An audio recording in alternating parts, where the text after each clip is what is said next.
Hi guys, welcome to today's training. What I'd like to do for you today is take you through a real in-home case scenario. What you see behind me is some details about what you're going to encounter when you're actually in the home.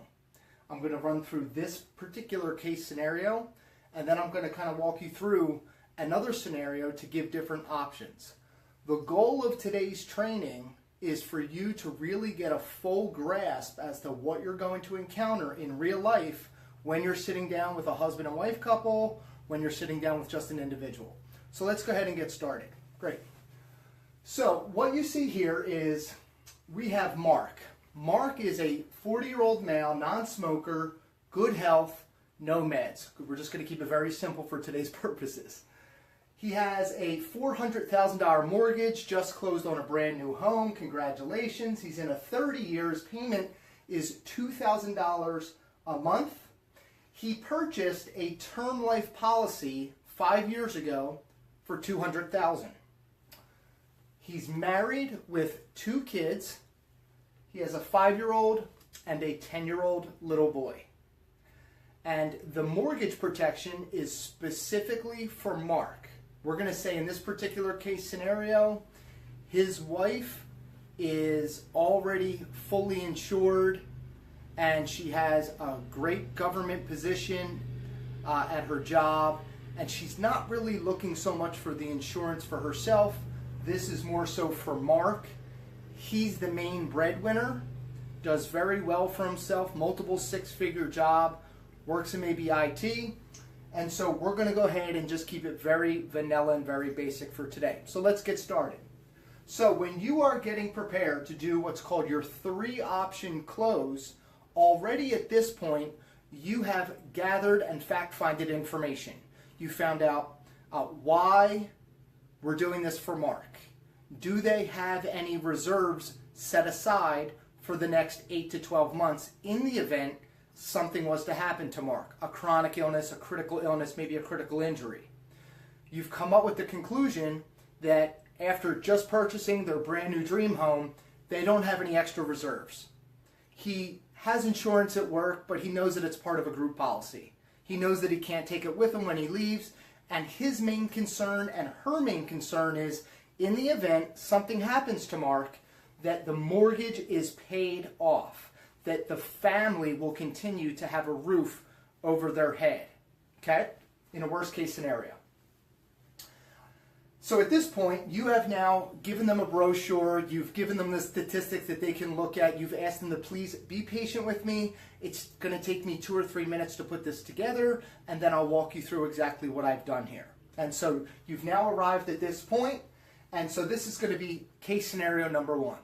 So case scenario number 1 in an ideal situation would be 100% of the mortgage. Well, you might be asking yourself, Brett, he already has a $200,000 term life policy. He does, with no living benefits that will run out, right, when he turns age 60. And so he's in a 30-year mortgage. We want to take him to some place that allows him to get to age 70, understanding that his mortgage will gradually begin to decrease as he begins to pay it down. So ultimately what we want to do is we want to have the conversation with Mark, and we want to tell him, hey, listen, what you have now is great. Great job that you went ahead and did something ahead of time and did a $200,000 term policy, but it has no living benefits, meaning it only works in the event of a catastrophe. It's only going to pay out to your wife in the event that you were to pass away.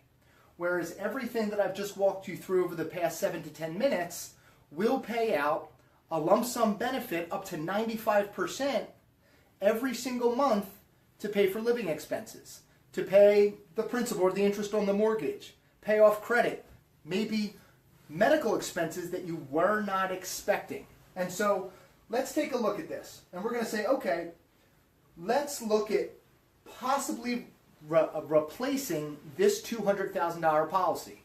Now, if we're going to go ahead and we're going to replace this policy right here, we want to make sure that we have the full mortgage covered, 100%. So that's option number 1, right, is $400,000. And I'm just kind of making up payments here down at the bottom. These aren't real life actual payments that the carriers would give you. This is just for example purposes. So this would be the example of we are going to replace what he has and get the full mortgage covered, and now even extend the amount of time that he has in his mortgage payment protection. And so that would be, in an ideal situation, 100% is number one. Number two is basically our same rule of thumb, which is take 50% of the mortgage, cut it in half, right? So 50% is $200,000, and that would be option number two. And then option number three is our traditional 36-month mortgage protection payment program. Meaning what we did there, if you've watched other videos about 3-option close and how to do these different types of closes, what we've done is we've taken his We've taken his $2,000 mortgage payment and now times that by 36 months. That's how we came up with $72,000. And again, that would be explained as, if we're talking to his wife who's sitting there, we'd say, Mary, what this does for you is this gives you peace of mind to understand that in the event something was to happen to Mark, catastrophe, you will have 3 years to figure out, do I want to stay in this home? Do I want to sell this home? Do we want to turn it around and make it as a rental property? But you don't have to worry about the bank coming to foreclose, then putting an orange sticker on the door and getting continuous phone calls. Hey, where's our mortgage? Where's our mortgage? Where's our mortgage payment? Doesn't happen. So that's the mortgage protection payment program. So how I would present this is I would walk Mark through it, meaning the entire time that I'm sitting with the clients, it's more of a consultative approach and we're having a conversation. So when I'm presenting this to him, he's not so much surprised at the fact that I'm showing him something for $400,000, because we've already kind of talked about, hey, listen, what you have doesn't do so much, and what we have here is so much better, and it gives you so much more protection for you and your family in the event of something unexpected, like an unexpected illness, and in the event of a catastrophe, your whole home is paid off. Because remember, Mark, you told me that your main concern is if something was to happen to you, you want Mary and the kids to be able to live here free and clear. And so that'll be kind of like the method behind the madness. And I'll explain that to Mark as I'm sitting there. I'll explain why I did that, why I had done that, and why I did that. And so ideally, in a perfect world, that's how you want to do this. And how you'll leave it is the same way. You'll leave it at this. Now, Mark, from a non-medical privilege, if you were to be approved, and based on your previous medical history and your prescription history, I don't believe that it's going to be an issue. So let's go ahead and assume you're going to go ahead and get approved for one of these options. What they'll do is they'll cross-reference your background check with the questions I've already asked you medically, and then they will go ahead and they will issue you one of these options. And so, based on our conversation, out of these three, which one of these makes the most sense? And I'm looking down at the back of the piece of paper. I'm not talking anymore after that, and I'm waiting for Mark to tell me which one makes the most sense. 9 times out of 10, they're going to go with, a lot of times, the one in the middle. Now, if in this event he does go with the one in the middle, we just have to draw him back and remind him, all right, I understand. I think I understand what you did there. You went ahead and you went with this one because you're thinking, hey, listen, I already have 2. Here's another 2. If something was to happen to me, in his case, in the next 25 years, I'm taken care of. And so here's what you want to do in that particular case. You don't want to push too far, but you do want to bring up the fact that he's missing out on an additional $200,000 in living benefits. Because in the event, look, most people lose their job or they lose their business because of an unexpected illness. And the last time I checked, when you don't show up on Monday to work, they stop paying you. And I'll say that in the home. And I'll say, look, in the event, you're more likely to have something unexpected happen than an actual catastrophe. So, is it important to you to know that you'll have an additional $200,000 in living benefits?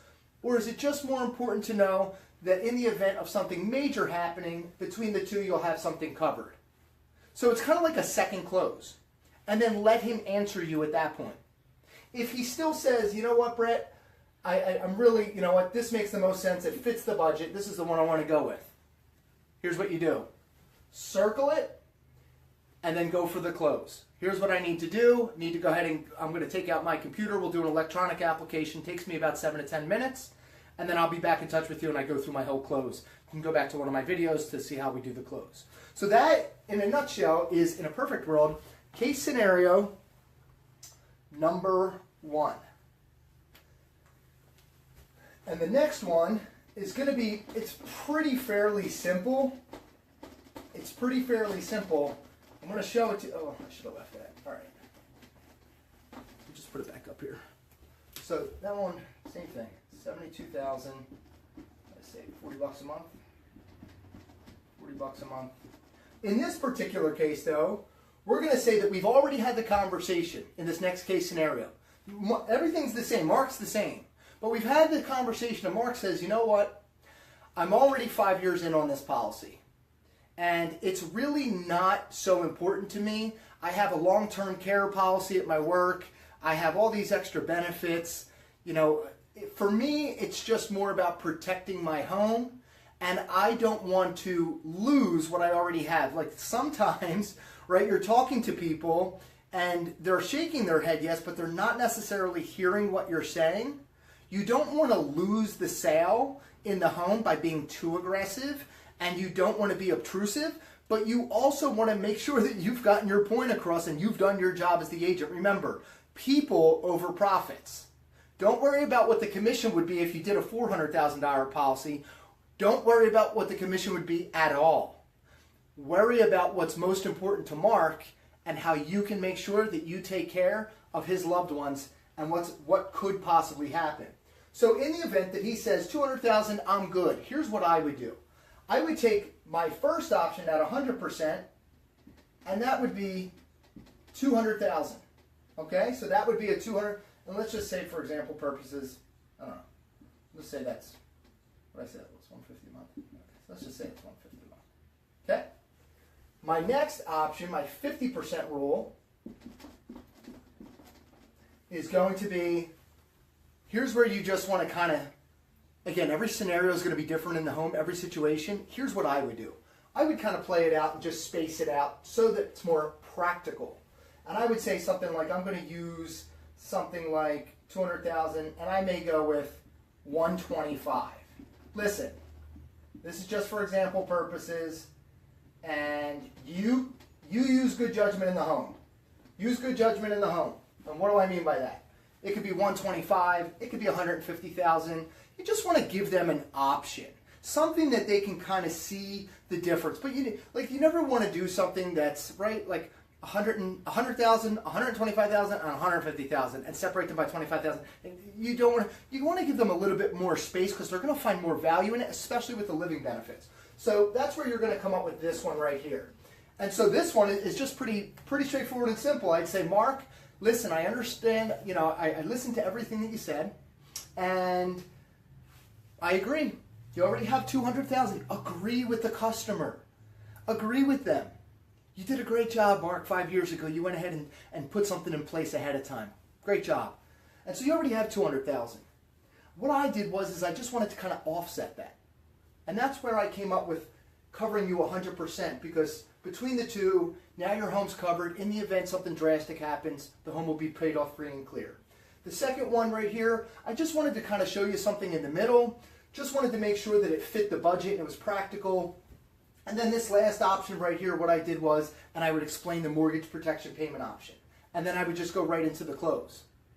Based on based on a non-medical privilege, they're going to cross-reference your background check. Now, out of these three, which one to you makes the most sense?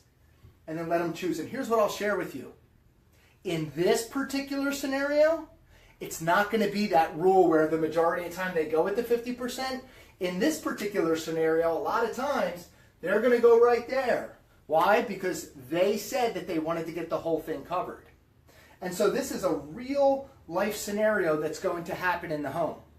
And this can be played off of a mortgage protection payment, meaning let's say all three were in MPP and you had to go in the whole life direction because from a medical underwriting standpoint, it just wasn't going to work out. You can do the same type of closing, but understand, right? Your face values are going to be lower, and so the premiums might be a little bit higher, but that's because of their medical background. And so this is a real life scenario. And listen, it doesn't matter if Mark's 40 years old or he's 60 years old. You are going to run across people who already have previous policies. Your job is to have them grab the policy, open up the front page, and it'll tell you right there if there's any riders, if there's any living benefits, what the face value is, what they pay monthly, quarterly, annually. And folks, I share with you, if you can read English, you can review a policy instantaneously. And then you can show them exactly what they have. And here's the last thing I'll leave you with in closing. Most people don't really know what they have. Most people will tell you, yeah, no, I've got all this great insurance. I've had it for years. And then you open it up and you come to find out that it expired 2 years ago. And they had no idea. Or they think they have term and they have whole life, or vice versa. And so people over profit. Do your due diligence in the home. Do right by what's right by the client, and they will turn from a customer to a client and be with you for life. So I hope this training was valuable to you, and I look forward to bringing you guys much, much more. Have a great week.